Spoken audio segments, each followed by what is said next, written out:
Assalamualaikum warahmatullahi wabarakatuh. Hai semua, sahabat konten channel H2 Content Creator. Jumpa lagi di cerita-cerita seru di channel ini. Kali ini saya ingin bercerita seorang op muda, ganteng, disukai oleh bos perusahaan cantik, muda, namun sayang, dia adalah seorang janda. Hingga mereka berdua terjebak dalam nafsu dan asmara di atas ranjang sekamar. Namun, sebelum kita lanjut, sebaiknya tinggalkan jejak dulu ya. Klik tombol like, subscribe, share ya. Supaya kami bisa lebih semangat lagi bikin konten seru lainnya. Baik, yuk kita lanjut ceritanya. Hidup selalu menyimpan kisah tak terduga. Ada kalanya cinta muncul dari arah yang tidak seharusnya. Dari dua jiwa yang sebenarnya tahu batas, tapi tidak mampu menahan rasa. Kisah ini tentang seorang op muda, tampan, dengan tubuh kekar berotot yang disukai banyak wanita. Dan tentang seorang bos muda, cantik, penuh pesona, namun kesepian karena status jandanya. Mereka berdua terjebak dalam asmara yang tidak seharusnya, dan akhirnya harus menanggung penyesalan yang mendalam. Di sebuah perusahaan besar di Jakarta, ada seorang op muda bernama Raka. Usianya baru 24 tahun. Tubuhnya tegap, wajahnya tampan, kulit sawo matang, dan senyumnya ramah. Semua pegawai perempuan sering memperhatikannya diam-diam. Setiap kali Raka lewat membawa map atau sekadar menyapu ruangan, tatapan para sekretaris seakan tak bisa lepas darinya. Namun, di antara banyak mata yang menatapnya, ada satu pasang mata yang paling menusuk hati. Mata Bu Maya, sang bos perusahaan. Maya adalah seorang janda berusia 32 tahun. Cantik, anggun, dengan gaya berpakaian yang selalu elegan, sekaligus memikat. Banyak pria mendambakan dirinya, tapi Maya memilih menjaga jarak. Namun, sejak melihat Raka pertama kali, ada sesuatu yang bergetar di dalam hatinya. Raka bukan pria mapan, bahkan hanya seorang op, tapi kesederhanaannya justru membuat Maya merasakan sesuatu yang sudah lama hilang. Perhatian tulus. Maya sering menemukan dirinya memperhatikan jerak-gerik Raka saat Raka mengangkat galon air dengan lengan kekarnya, atau ketika dia dengan sabar membantu karyawan lain. Maya merasa ada getaran yang sulit dijelaskan. Maya mungkin terlihat sempurna di luar, cantik, sukses, kaya raya. Tapi jauh di dalam hatinya, ada kekosongan besar. Sudah 3 tahun ia menjanda setelah pernikahan pahit yang kandas. Malam-malamnya sunyi, tanpa teman bicara, tanpa pelukan hangat. Dia menolak banyak lelaki kaya yang datang mendekat, karena baginya mereka hanya tertarik pada harta dan kecantikannya. Maya rindu disayangi dengan tulus, bukan karena apa yang dia punya. Ketika melihat Raka, Maya justru merasakan hal yang berbeda. Anak muda itu sopan, tidak pernah menggoda, bahkan sering menunduk hormat setiap kali berbicara padanya. Sikap itu justru membuat Maya makin tertarik. Di dalam kesepian, Maya mulai berangan-angan. Seandainya Raka bisa mengisi kekosongan ini, gumamnya suatu malam sambil menatap lenggit-langit kamarnya. Awalnya, Maya hanya memperhatikan dari jauh, tapi lama-lama perhatiannya mulai terlihat. Ia sering memanggil Raka hanya untuk hal-hal kecil, meminta tolong mengambilkan kopi, memindahkan kursi, atau sekadar menanyakan kabar. "Raka, kamu sudah makan siang?" tanya Maya suatu siang. Raka sempat terkejut, tapi menjawab sopan, "Sudah Bu, terima kasih." Tatapan Maya membuat Raka bingung. Dia hanya op, tak pantas diperlakukan istimewa oleh seorang bos besar.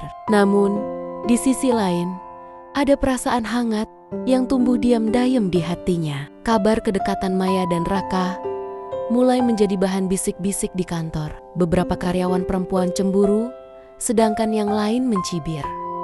Tapi Maya tidak peduli. Ia merasa hidupnya kembali berwarna. Suatu sore, kantor sudah sepi. Maya sengaja menahan Raka dengan alasan membereskan dokumen. Saat semua pegawai sudah pulang, Maya duduk di kursinya sambil menatap Raka. "Raka, kamu tahu tidak, belakangan ini ibu sering merasa kesepian," ucapnya lirih. Raka terdiam. Kata-kata itu seperti pengakuan. Ada getaran yang sulit ia tahan. Maya melanjutkan, "Kamu orangnya tulus, perhatian. Ibu merasa nyaman setiap kali kamu ada di dekat." Suasana berubah, hening.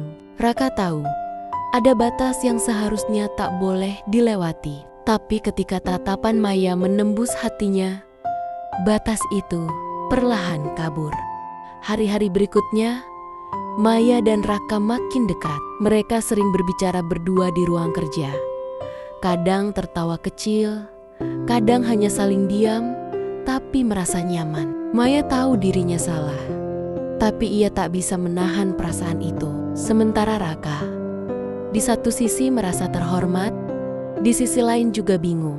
Ia hanyalah op biasa, tapi kini menjadi satu-satunya tempat bersandar seorang bos cantik. Hubungan itu pun tumbuh menjadi rahasia di antara mereka. Tidak ada yang tahu apa yang mereka rasakan, kecuali mereka sendiri. Suatu malam, Maya meminta Raka untuk menemaninya bekerja lembur. Hujan turun deras. Listrik sempat padam. Hanya ada cahaya lampu redup di ruangannya. Maya menatap Raka dengan mata berkaca-kaca. "Aku tidak mau sendirian lagi," ucapnya pelan. Saat itu, emosi menguasai segalanya. Keduanya larut dalam pelukan, terjebak oleh rasa yang seharusnya mereka hindari. Malam itu menjadi titik balik dari sekadar rasa nyaman menjadi ikatan yang lebih dalam. Keesokan harinya, suasana kantor berbeda. Beberapa orang mulai berbisik-bisik. Ada yang melihat Maya pulang larut malam dengan Raka desis-desus mulai menyebar. Meski belum ada yang berani menuduh terang-terangan, Raka merasa tertekan. Ia takut hubungannya dengan Maya akan menghancurkan pekerjaannya. Namun, Maya selalu menenangkannya. "Biarkan orang bicara. Yang penting kita tahu perasaan kita." Meski begitu, bayang-bayang masalah mulai menghantui keduanya. Beberapa minggu berikutnya, Maya tampak lebih bahagia. Ia kembali ceria, tertawa lebih sering, bahkan penampilannya semakin mempesona. Semua orang bisa melihat ada cahaya baru dalam dirinya. Namun, di balik kebahagiaan itu, ada kegelisahan yang tak bisa ia sembunyikan. Maya tahu hubungan ini rapuh. Ia janda berusia matang, sedangkan Raka hanyalah op muda. Dunia di luar sana takkan pernah menerima mereka dengan mudah. Di saat yang sama, Raka mulai merasa bersalah. Ia sadar dirinya telah masuk ke dalam kehidupan yang rumit. Suatu hari, hubungan rahasia mereka terbongkar. Seorang karyawan memergoki mereka berdua, sedang berduaan terlalu dekat di ruang kerja. Kabar itu menyebar cepat. Dewan perusahaan menegur Maya. Mereka menilai hubungannya dengan Op tidak pantas. Nama baik perusahaan dipertaruhkan. Raka pun menjadi bahan gosip dan ejekan. Ia hampir kehilangan pekerjaannya. Maya merasa hancur. Air matanya jatuh. "Seharusnya aku bisa menahan diri. Raka, aku yang menyeretmu ke dalam semua ini," katanya dengan suara bergetar. Akhirnya, Maya mengambil keputusan berat. Ia mengundurkan diri dari perusahaan demi menyelamatkan nama baik dan karier Raka. Hari terakhir, ia memanggil Raka ke ruangannya. Dengan mata merah karena menangis, Maya berkata, "Aku mencintaimu, Raka. tapi kita tidak bisa bersama. Dunia tidak akan mengizinkan kita. Raka menggenggam tangannya erat, mencoba menahan, tapi Maya melepaskannya sambil tersenyum pahit. Mereka berpisah dengan air mata. Maya kembali tenggelam dalam kesepian, sementara Raka hanya bisa mengenang cinta yang singkat, namun membekas dalam. Kisah ini berakhir dengan penyesalan, tapi di balik itu ada pelajaran. Cinta tanpa batas kadang harus dibayar dengan luka, dan tidak semua rasa bisa dimenangkan.